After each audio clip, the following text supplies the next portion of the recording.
all of the field guidance that was put in place is still in place, which means that background checks for household members are no longer required.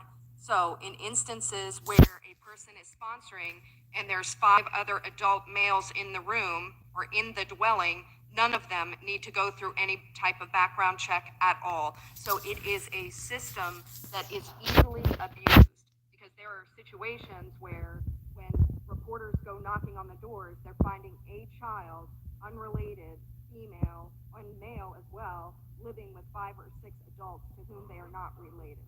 Yeah, and it's unfortunate because now we have traumatized kids with massive debts to cartel, and I guess, cartels don't do that, but some very creative attorneys do, so no one really dealing with that issue. We have a situation in Indiana, actually, the judges are shocked to see what's happening in some meat packing plants with child labor, and I think no one even realized that, the kids had some violations that they had to go to court system. This is becoming a huge problem, and I think that shouldn't be a partisan issue. We created child slavery here in this country. We talk about China having slaves. What are we doing in the United States of America with government money? That's unexcusable.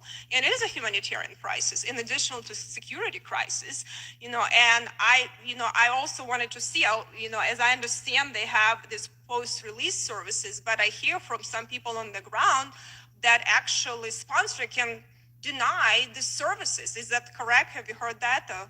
Yes, Congressman, that's absolutely correct. And that actually is what contributed to the Marion, Ohio situation, is that a call was made and then the case was just simply closed. So today, post-release services is absolutely not enforceable.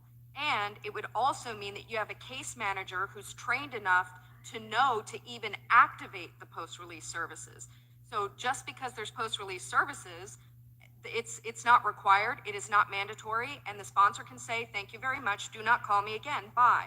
Because there is no authority that HHS has or Office of Refugee Resettlement has to hold the sponsor accountable.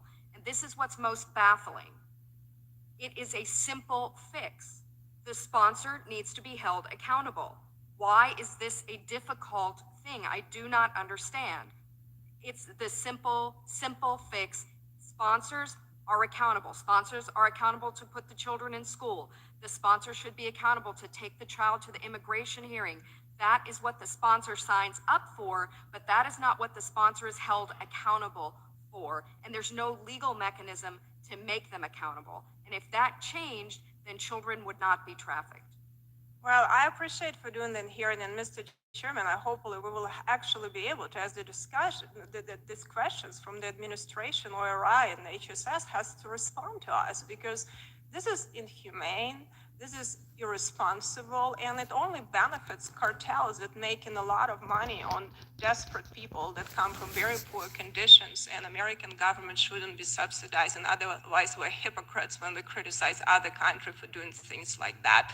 I think this should not be a partisan issue. I appreciate you being here today, and I hope we can actually find solutions to stand with these children and stop this incentivizes this insanity on the border for national security. So thank you. I yield back.